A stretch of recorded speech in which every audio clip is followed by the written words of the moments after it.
Zer da oinarrizko ikerketa? Oinarrizko ikerketari ikerketa hutsa,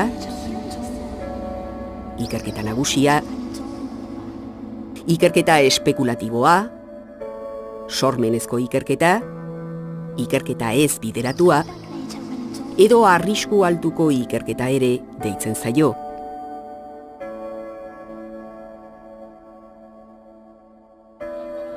Kuriositatea pertsonaren ezaugarri bat da, eta oinarrizko ikerketa pertsonaren kuriositatetik dator. Pertsonak betidanik behatu izan du inguratzen duen mundua. Sua egiten hasi aurretik, gurpila asmatu aurretik, edo armadura bat egin aurretik gertatu zen prozesua oinarrizko ikerketa izan zen. Naiz eta aldez aurretik planifikatua ez izan. Oinarrizko ikerketak ezagutza du helburu. Munduaren interpretazio bera da oinarrizko ikerketaren helburu nagusia.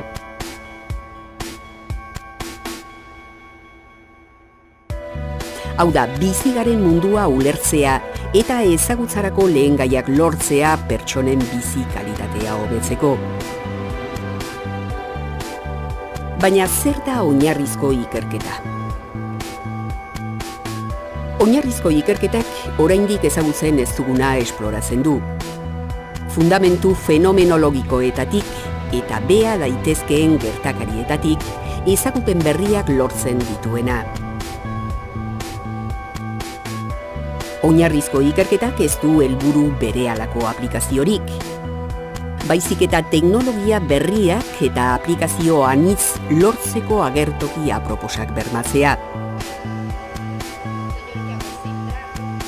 Hau da, bere izenak esaten duen bezala, oinarrizko ikerketa. Teknologia berriak eta aplikazio berriak sortzeko lurzorua da. Oinarrizko ezagupen zientifikoek teknika berriak sortzen dituzte. Horien bitartez, pertsonen testu ingurua aldatu nahi izaten dugu, hobeto eta gehiago bizi ahal izateko. Teknika horiek munduaren ereduak eta pertsonen bizi maila hobetzen laguntzen dute. Oso kontuan hartu behar dugu oinarrizko ikerketaren garrantzia. Ikerkuntzari gabe eta ikerlaririk gabe ez dago garapenik. Gaur ikertzen dena, biharko aplikazioaren oinarria izango da. Berrikuntza etorkizunaren klabea da, baina ikerketa berrikuntzarena da. Orokorrean, oinarrizko ikerketa hipotesi teoriko baten inguruan hasten da. Hortik abiatuta, ikerlariek lan prozedurak ezartzen dituzte datuak lortzeko. Datu horiek aztertu eta interpretatu egiten dira.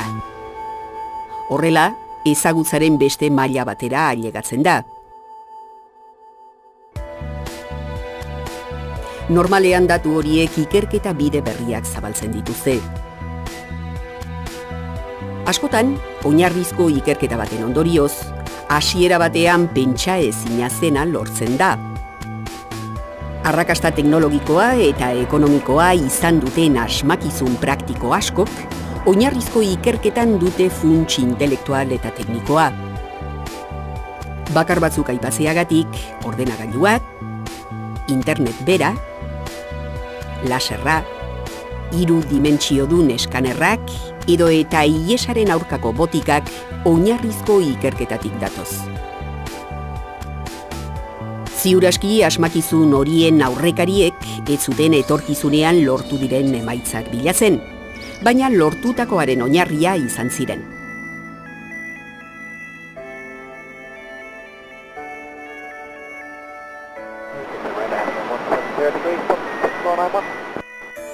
Baina oinarrizko ikerketaren ondorioak ez dira hor geratzen. Benetan eraginkorra da bizitzako eremu askotan. Adibidez, herrialde baten hezkuntza, ekonomia eta industria ekoizpena neurri handi batean, oinarrizko ikerketaren menpe daude.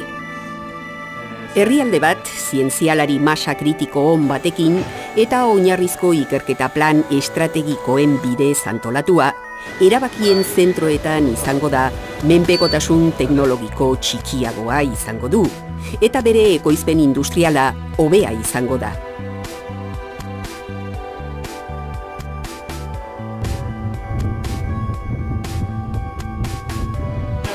Era berean, oinarrizko ikerketa antolatuaren eraginez, hezkuntzak ere hobekuntza nabariak ditu. Besteak beste, hezkuntza sisteman oinarrizko ikerketa aurre ikusita dagoelako.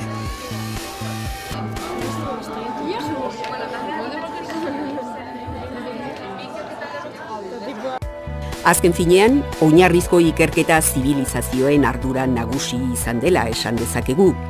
Historian zehar, munduaren behaketa eta pertsonen bizi kalitatea hobetzeko erabakigarriak diren asmakizunak lotuta egon dira. Eta aurrerapen horiek ez dira izan bakarrik ikuspegi teknologikotik, baizik eta ikuspuntu humanistikotik eta filosofikotik ere gertatu direla. Horrela, mundua eta pertsona hobeto ezagutzen dugu.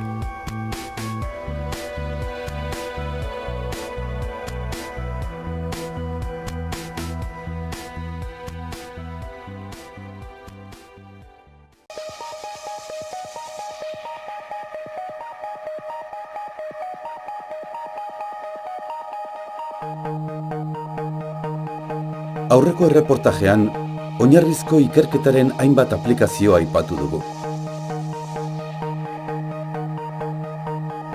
Egia esan, oinarrizko ikerketa ez bideratuak ez du berehalako ondorioa bilatzen, ikertzen den eremuaren ezagutzaren beste maila batera ailegatzea baizik. Aipatu dugun bezala, jendeak mundua ezagutzeko duen irrikatik jaiotzen da oinarrizko ikerketa. Pertsonen kuriositatetik, inguratzen gaituen munduaren behaketatik, eta hobeto bizitzeko helburutik. Zibilizazio guztiek erabatean edo bestean, oinarrizko ikerketa landu dute, eta denboraz, lortutako emaitzek oinarrizko ikerketen eremuak garatu dituzte. Asko dira oinarrizko ikerketaren eremuak, baina guztiek ezaugarri bat dute. Ikerketa teorikoan aritzen dira, ikerketa praktikoak aurrera eraman aurretik. Eremu horiek zientifikoak eta humanistikoak dira, eta beraien arteko erlazioak uste ditugunak baino estuagoak dira. Kontuan hartu behar dugu, diziplina guztietan teoriak formulatzeko erabiltzen den hizkuntzak arlo zientifikoa eta humanistikoa lotzen dituela. Oinarrizko ikerketa zientzia guztietan dago. Baina badaude hainbat eremu non oinarrizko ikerketa funtsezkoa izan den zibilizazioen garapena lortzeko. Matematika, fisika, kimika, filosofia, osasuna, biologia, zuzenbidea eta astronomia eremuek berebiziko garrantzia izan dute zientzia guztien garapenean. Zibilizazioen aurrerapenetan eta jendearen bizi kalitatearen hobekuntzan. Aipatutako eremu zabal horiek oinarrizko ikerketaren jatorrian daude. Eta horien garapenetik gaur egungo zientzien sare konplexura ailegatzen gara. Ikerlariek gainera, egunero ikerketa bide berriak zabaltzen dituzte. Era berean, diziplinen arteko erlazioak eta kolaborazioak gero eta gehiago izaten dira. Horiek guztiek oinarrizko ikerketa eremuen etengabeko garapena ekarri dute. Gaur egun estrategikoak diren eremuak daudela esan dezakegu.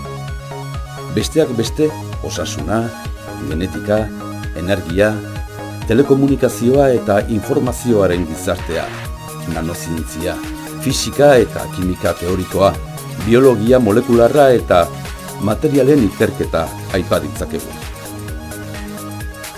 Eremu horiek oso garrantzitsuak dira oinarrizko ikerketan, eta ezinbestekoak gizartearen aurrerapena eta berrikuntza teknologikoak lortzeko. Osasun prebentiboa. Giza genomaren mapa. Satelite bidezko komunikazioa. Nanoteknologia. Energia berriztagarriak. Polimero eta material berriak. Edo eraikin bioklimatikoak elirateke posible izango oinarrizko ikerketarik gabe.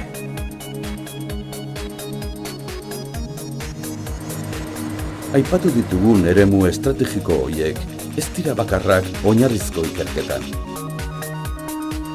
Zientzia eta humanistika disiplina guztiek daukate oinarrizko ikerketan funtsa eta zentzua. Ikerketa horiei esker, ezagutzaren balioa bistan geratzen da, eta mundua eta bizitza hobeto ulertzen ditugu.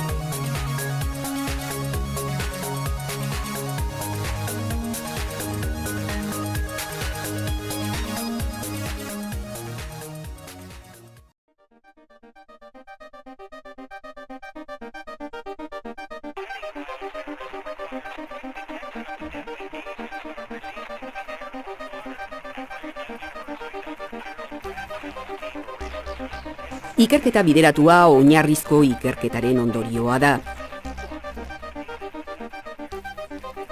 Oinarrizko ikerketen ekarpen teorikoak eta aurkikuntzak funtsezkoak dira ikerketa bideratuak egiteko.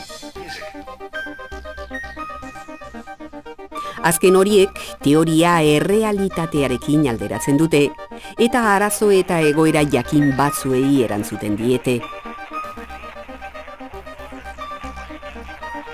Oinarrizko ikerketen emaitzak ikerketa bideratuen abiapuntua izaten dira. Teorien eta hipotesien inguruan lortutako datuek eta aurrerapenek bideratzen dituzte aplikazio eta teknologia berriak eskuratzeko prozesuak. Baina teoriatik eta hipotesitik aplikazio jakin bat lortu arte, prozesu horiek oso luzeak izaten dira orokorrean. Helburu jakinekin lortzen da ikerketa bideratua. Normalean arazo baten definizioarekin eta horri irtenbide bat emateko asmoarekin hasten da ikerketa mota hori. Hipotesia errealitate nola bihurtu aztertzen da. Zein izan daitekeen prozedura egokiena eta horren eragingarritasuna balioesten da. Ikerketa bideratuaren barruan, ikerketa oinarrizko bideratua eta ikerketa teknologiko bideratua bereiz ditzakegu. Lehenengoak sortzen dituen ezagupenak eta metodoak epe erdira aplikazio zehatzak gauzatzeko asmoarekin egiten dira. Bigarrenak produkzio sektorearekin du harreman zuzena. Ikerketa teknologiko bideratuak produktuak eta fabrikazio prozesuak hobetzeko edo produktu eta prozesu berriak egiteko asmoarekin abiatzen dira. Edozein ikerketa zientifikok oso prozedura zehatza eta hertsia du. Egiten den ikerketaren fidagarritasuna bermatu behar da.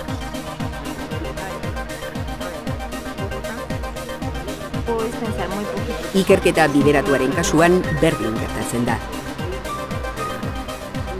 Arazoaren definizioarekin batera, helburuak ezartzen dira eta helburu horietara ailegatzeko metodologia bat diseinatzen da. Ikerketaren arabera, metodologiaren aukeraketa egiten da eta bertan, ikerketarako estrategia garatzen da. Metodologiaren bitartez, alde teorikotik alde praktikora joateko pausoak zein diren zehazten da. Metodologiaren barruan, hipotesiak, ikerketarako teknikak eta metodoak daude. Oso garrantzitsua izaten da ematen den pauso bakoitzean datu fidagarriak eta zehatzak lortzea. Are gehiago, pauso baten datuek ikerketaren norabidea alda dezakete edo beste ikerketa bat abian jarri. Ikerketa bideratua orokorrean hobekuntza eta berrikuntza lortzeko bidea da. Halere, teoriak eta ideiak errealitate bihurtu aurretik, prototeknologiak eta prototipoak garatzen dira. Produktu berri batek industrializaziora eta komerzializatzera iritsi aurretik, era askotako saiakuntzak pasatu behar ditu.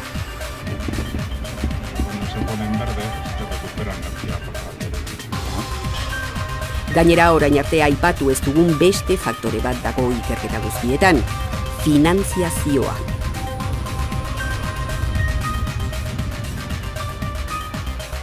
Ikerketaren finantziazioak eragin zuzena du ikerketa prozesuetan. Prozesu horiek azkartu eta giza zein material bitartekoekin horni dezake finantziazio egokiak.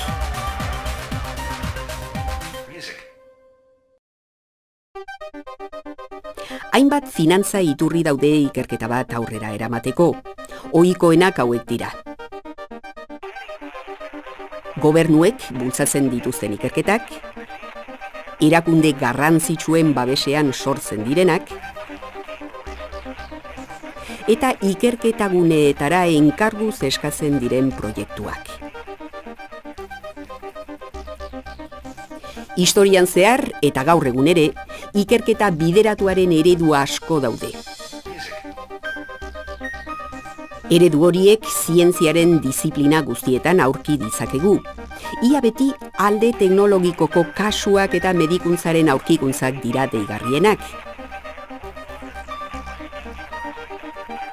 Baina adibidez, badago ikerketa bideratua hizkuntzen munduan. Semiotikaren ildotik.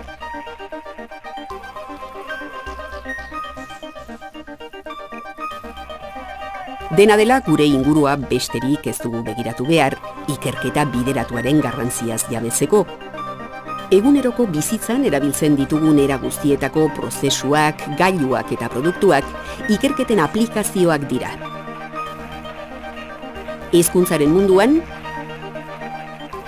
medikuntzan eta botikan, komunikazioan, informatikan, energian, materialetan, garraioetan.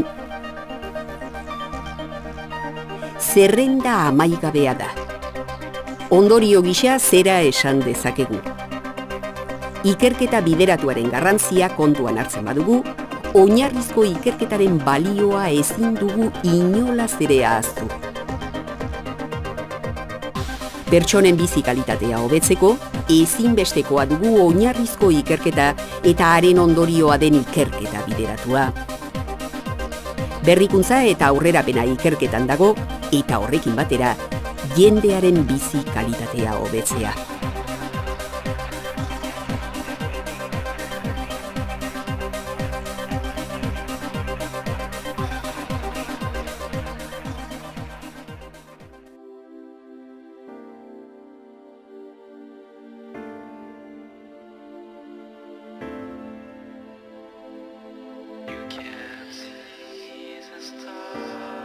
Oinarrizko ikerketa gabe, ezin da ulertu mundua ezagutzen dugun modura.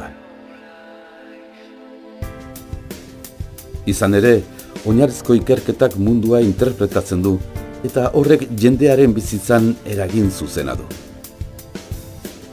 Zientziaren eta oinarrizko ikerketaren ekarpenek, pertsona eta biziten munduaren natura hobeto ezagutzeko balio dute. Hori dela eta, oinarrizko ikerketaren ahalmena izugarria da eta ezin da neurtu.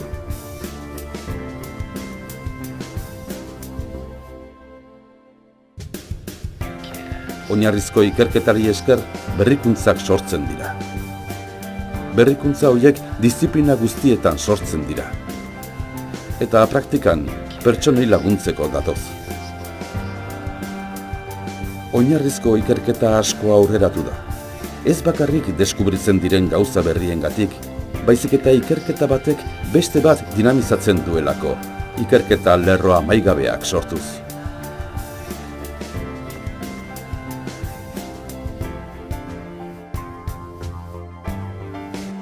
Gainera, diziplina artekotasuna ezinbestekoa da gaur eguneko zientzian jorratzen diren bide berriak arrakastaz egiteko. Diziplina anitzeko zientzialarien elkarren arteko lana dugu bide emankorrena oinarrizko ikerketan. Batez ere, ikerketa hainbat ikuspuntutatik egiteak ulermen maila altuagoak ematen dituelako. Egungo gizarteetan, oinarrizko ikerketa da garapenaren giltza. Estatuek hori badakite, eta horregatik egiten diren ikerketa zientifiko gehienak estatuen babesean egiten dira. Hori, oinarrizko ikerketaren ahalmenaren adierazlea da.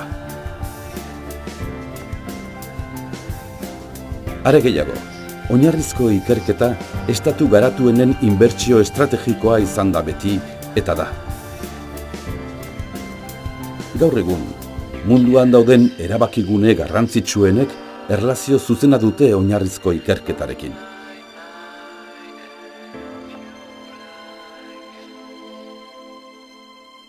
Izan ere, oinarrizko ikerketek agertoki berriak marrazten dituzte, berrikuntzei eta teknologia berriei bidea zabalduz.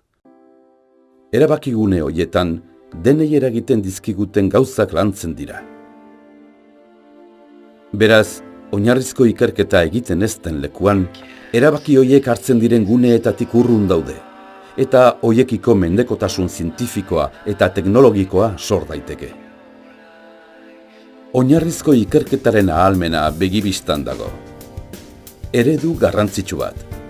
Suitza eta Frantzia artean eraiki den partikulen azeleragailua, ezaugarri horretako inoiz egin den proiektu erraldoiena dugu.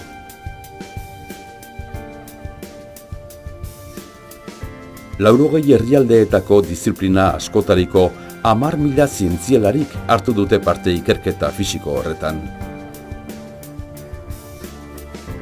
Horrek, oinarrizko ikerketaren dimentsioa ematen digu. Ez bakarrik egin den ikerketagatik, baizik eta ikerketa horren ondorioz lortuko diren emaitzek irudikatu ezin ditugun beste ikerketa garrantzitsu batzuk abian jarriko dituztelako. Bestetik, gaur egun ezin dira ulertu diziplina askoren zereginak oinarrizko ikerketak egindako ekarpenik gabe. Adibidez, medikuntza ezin da ulertu genetikan eta bioteknologian lortutako aurrerapenik gabe. Medikuntza suspergarria, medikuntza iragarlea edo aholku genetikoa kontzeptuak besteak beste, oinarrizko ikerketatik jaio dira, eta etorkizunean medikuntzan ohikoak izango dira.